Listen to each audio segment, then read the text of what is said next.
And so I was there from 5 to 8 years old. And a child can adjust himself or herself to the most abnormal of circumstances. I remember the barbed wire fence and the sentry towers, but they became a part of my normal environment. You know, it was normal for me to line up 3 times a day to take my meals in a noisy mess hall. It became normal for me to go with my father to a communal shower, and it became normal for me to go to school in a black tar paper barrack and begin the school day with the Pledge of Allegiance to the flag. And from my schoolhouse window, I could see the barbed wire fence and the sentry towers as I recited the words, "with liberty and justice for all." The irony of that whole thing, you know. And so we tell that story at the museum. But the final gallery talks about the success of Japanese Americans and that we're now full participants in American society. The Secretary of Transportation is a Japanese American who grew up in an internment camp in Wyoming. Our family was sent to a camp in the swamps of Arkansas. And they asked me to make a donation of something from Star Trek. So I donated my Captain Sulu uniform to the museum. So we get a lot of Star Trek traffic at the museum. Star Trek fans who want to see the Captain Sulu uniform. So if you should be in Los Angeles, you have both the opportunity to connect with Star Trek history as well as a part of American history from the vantage point of a Japanese American. So do make it a point to visit the Japanese American National Museum. And it's very centrally located. I don't even have to tell you the address. Just memorize 1st Street and Central Avenue. You can't be more central than that. So the Japanese American National Museum is an institution that's very near and dear to my heart. That was an unfortunate period in your life, certainly. It was an unfortunate period in American history. Yes. You know, because the Constitution. So, you know, I have a great respect for the Constitution because it's it's probably the most important document of human liberty that the world has. But my father used to say, American democracy is great as a people, but it is as fallible as a people. You know, because it is a genuine people's government. And that's why it's so important for us to know our history so that we don't repeat that mistake. And the worrisome situation is that it is being repeated because our history books are very mute on that dark chapter of American history.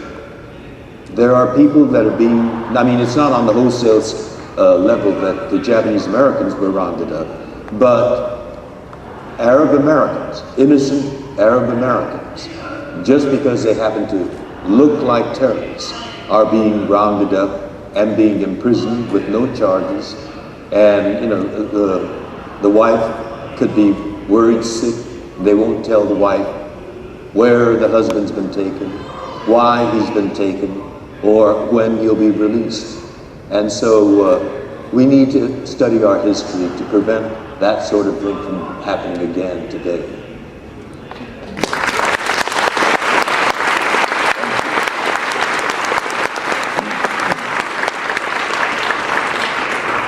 So you're saying Arab Americans are being arrested and put in jail today? Well, right after September 11th, there was a story of FBI agents descending on this chemical research lab in New Jersey. They walked in and asked this Arab American, "Is your name Ali Muhammad," or whatever his name was? Mm-hmm. And he said yes. And they immediately clamped handcuffs on him and marched him through his place of employment, all his work colleagues, the public humiliation, and took him away. And his work colleagues called his wife. The wife called the police, the sheriff's department, finally the FBI. No one would tell her why her husband was taken away. And 8 months later, and she didn't know where he was, but 8 months later, he came home. They had no charges. They just let him go. They imprisoned him for 8 months just because he happens to be a chemist and an Arab American. Mm-hmm. There was an Egyptian gasoline station owner in Phoenix, Arizona. I have a cabin in Arizona, so I know about this story, who was shot and killed. You know, he was a Sikh, not a Muslim, but he had a turban on, mm-hmm. and he was murdered. And when they arrested the murderer, he kept shouting, "I'm an American, I'm an American." He is not an American. He is a disgrace as an American. You know, to shoot someone just because he looks like a terrorist. I mean, that is the kind of fanaticism, terrorism, literally, that we all Americans have to deny as an American.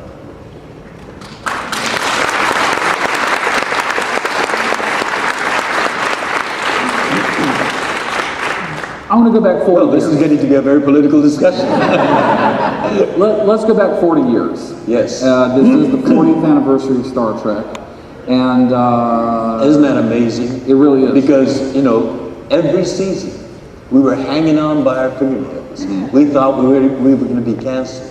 You know, I mean, and after the third season we discovered the real Klingons were NBC executives.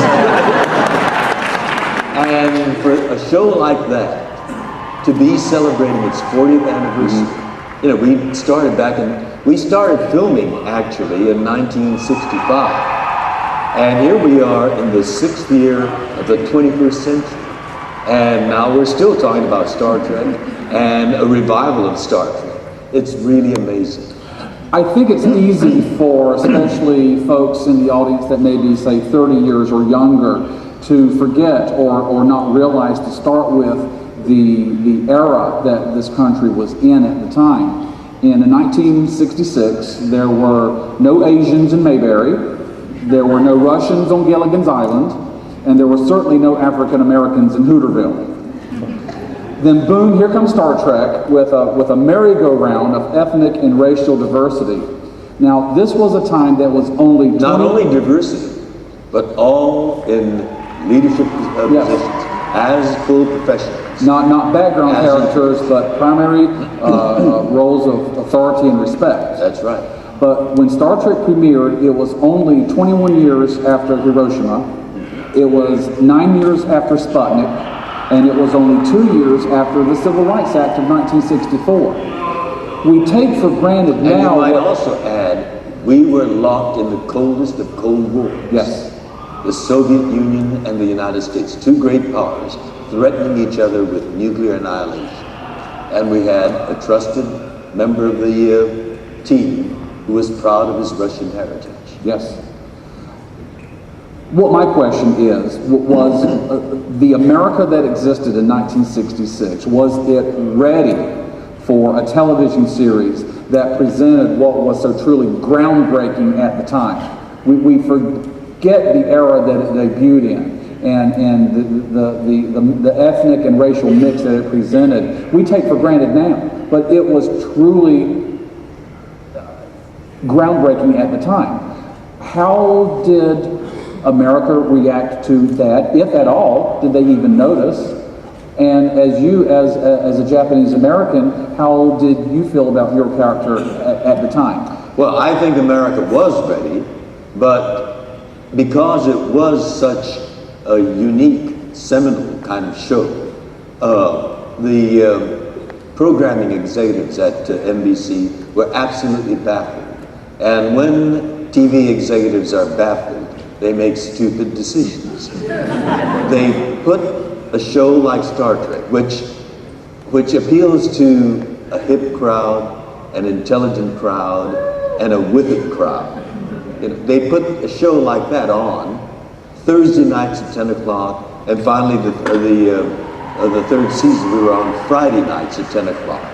Now that kind of audience, a hip audience, an intelligent audience, a with it audience, are not at home watching TV at 10 o'clock on Friday nights. They're out being hip and with it, you know. And so naturally the ratings would be down. But the audience was there if it were on at an accessible time for that audience. And so after we were canceled and it went into syndication, it was put on, you know, like Monday, Tuesday, Wednesday, Thursday at like 8 or 9 o'clock, and the ratings soared. But it was too late by that time. You know, the show was canceled, the actors and the writers had all scattered to the four winds, so you couldn't put Humpty Dumpty together again. But when the ratings soared, NBC decided, well, maybe we should toy with the idea of reviving Star Trek. And Paramount actually commissioned about 8 or 9 scripts for the revival of Star Trek.